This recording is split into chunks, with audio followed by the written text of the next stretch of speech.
और विश्व भर में फैले भगवान बुद्ध के अनुयायियों को बुद्ध पूर्णिमा की वैशाख उत्सव की बहुत बहुत शुभकामनाएं।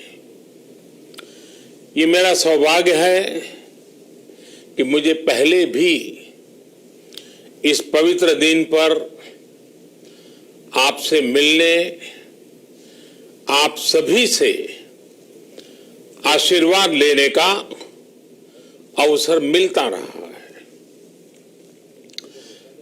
2015 और 2018 में दिल्ली में और साल 2017 में कोलंबो में मुझे इस कार्यक्रम से जुड़ने का, आपके बीच आने का मौका मिला था।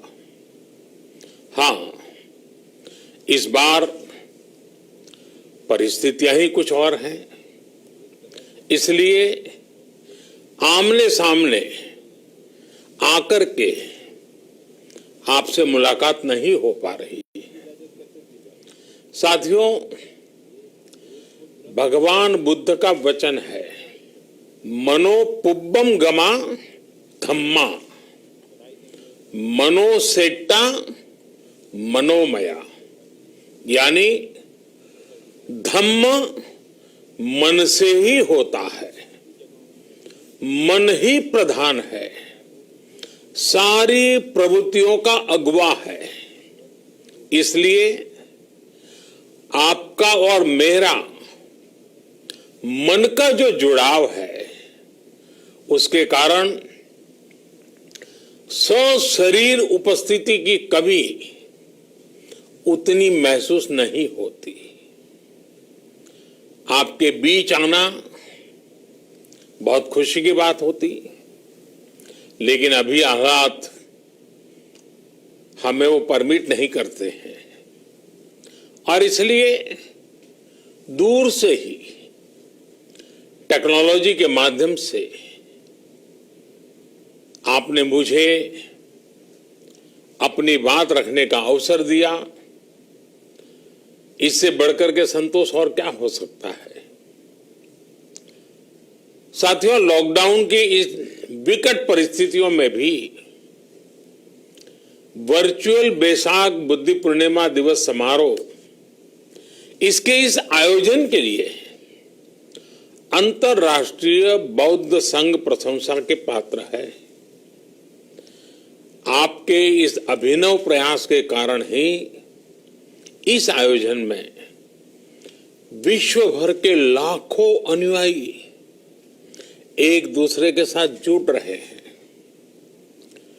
लुम्बिनी, बोधगया, सारनाथ और कुशीनगर के अलावा श्रीलंका के श्री अनुराधापुर स्तूप और वासुदेवा मंदिर में हो रहे समारोहों का इस तरह एकीकरण कितनी अद्भुत कल्पना है, कितना सुंदर दृश्य है। हर जगह हो रहे पूजा कार्यक्रमों का ऑनलाइन प्रसारण होना अपने आप में अद्भुत अनुभव है। आपने इस समारोह को कोरोना वैश्विक महामारी से मुकाबला कर रहे पूरी दुनिया के हेल्थ वर्कर्स और दूसरे सेवा कर्मियों के लिए प्रार्थना सप्ताह के रूप में मनाने का संकल्प लिया है। करुणा से भरी आपकी इस पहल के लिए मैं आपकी सराहना करता हूं। मुझे पूरा विश्वास है कि ऐसे ही संगठित प्रयासों से हम मानवता को इस मुश्किल चुनौती से बाहर निकाल पाएंगे, लोगों की परेशानियों को कम कर पाएंगे। साथियों, प्रत्येक जीवन की मुश्किल को दूर करने के संदेश और संकल्प ने भारत की सभ्यता को संस्कृति को हमेशा दिशा दिखाई है। भगवान बुद्ध ने भारत की संस्कृति और इस महान परंपरा को बहुत समृद्ध किया है। वो अपना दीपक स्वयं बने और अपनी जीवन यात्रा में दूसरों के जीवन को भी प्रकाशित करते रहे। और इसलिए बुद्ध किसी एक परिस्थिति तक सीमित नहीं है, किसी एक प्रसंग तक सीमित नहीं है।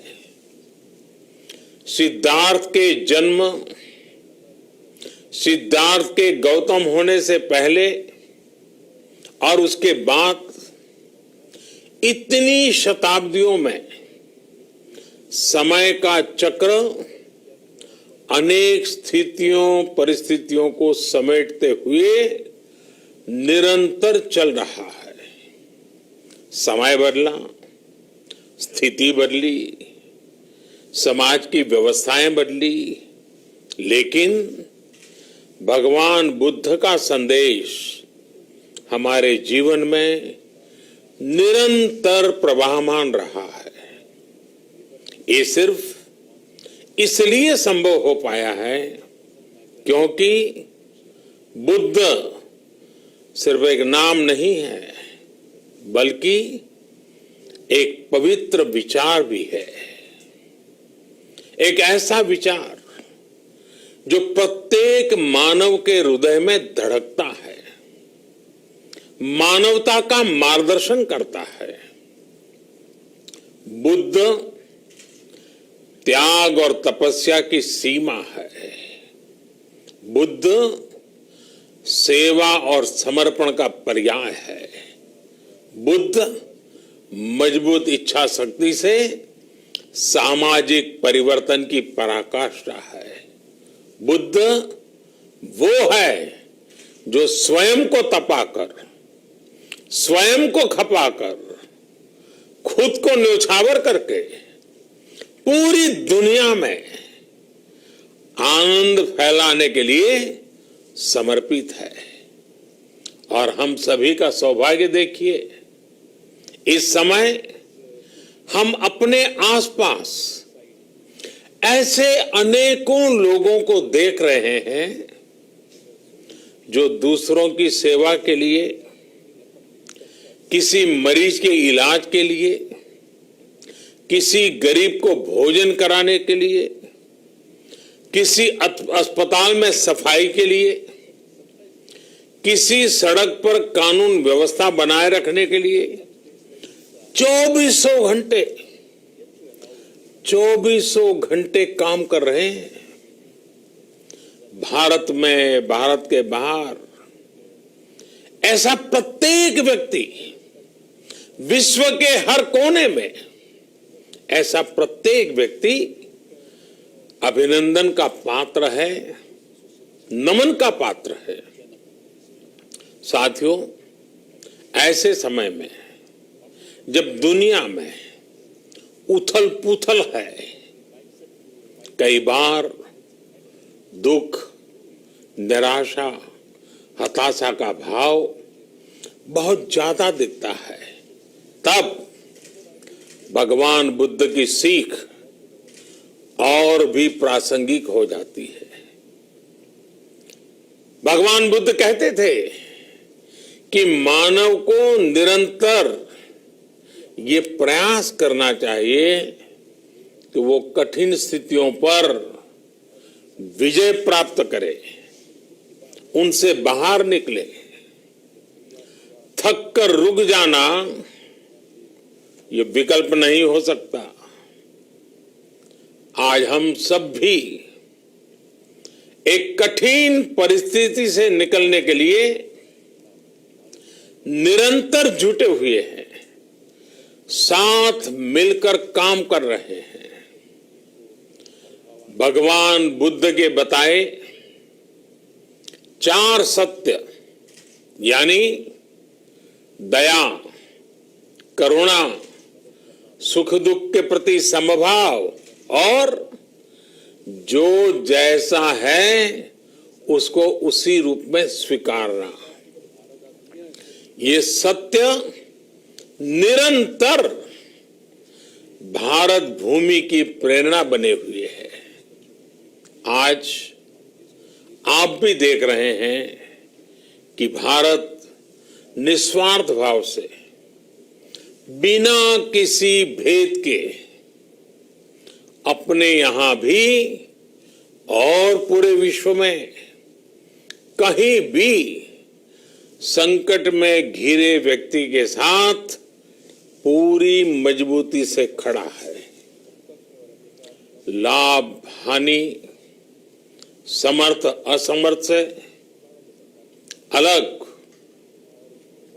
हमारे लिए संकट की ये घड़ी सहायता करने की है। जितना संभव हो मदद का हाथ आगे बढ़ाने की है। यही कारण है कि विश्व के अनेक देशों ने भारत को इस मुश्किल समय में याद किया और भारत ने भी हर जरूरतमंद तक पहुंचने में कोई कसर नहीं छोड़ी है। भारत आज प्रत्येक भारतवासी का जीवन बचाने के लिए हर संभव प्रयास तो कर ही रहा है, अपने वैश्विक दायित्वों का भी उतनी ही गंभीरता से पालन कर रहा है। साथियों, भगवान बुद्ध का एक एक वचन, एक एक उपदेश मानवता की सेवा में भारत की प्रतिबद्धता को मजबूत करता है। बुद्ध भारत के बोध और भारत के आत्मबोध दोनों का प्रतीक है। इसी आत्मबोध के साथ भारत निरंतर पूरी मानवता के लिए, पूरे विश्व के हित में काम कर रहा है और करता रहेगा। भारत की प्रगति हमेशा विश्व की प्रगति में सहायक होगी। साथियों, हमारी सफलता के पैमाने और लक्ष्य दोनों समय के साथ बदलते रहते हैं, लेकिन जो बात हमें हमेशा ध्यान रखनी है वो ये कि हमारा काम निरंतर सेवा भाव से ही होना चाहिए। जब दूसरे के लिए करुणा हो, संवेदना हो और सेवा का भाव हो तो ये भावनाएं हमें इतना मजबूत कर देती हैं कि बड़ी से बड़ी चुनौती से आप पार पा सकते हैं। सुप्पबुद्धम पबुज्जन्ति सदा गौतम सावका, यानी जो दिन रात हर समय मानवता की सेवा में जुटे रहते हैं वही बुद्ध के सच्चे अनुयायी हैं। यही भाव हमारे जीवन को प्रकाशमान करता रहे, गतिमान करता रहे। इसी कामना के साथ आप सभी का बहुत बहुत आभार। इस मुश्किल परिस्थिति में आप अपना, अपने परिवार का, जिस भी देश में आप हैं वहां का ध्यान रखें, अपनी रक्षा करें और यथासंभव दूसरों की भी मदद करें। सबका स्वास्थ्य उत्तम रहे, इसी मंगल कामना के साथ मैं मेरी वाणी को विराम देता हूं। धन्यवाद। सर्वमंगलम।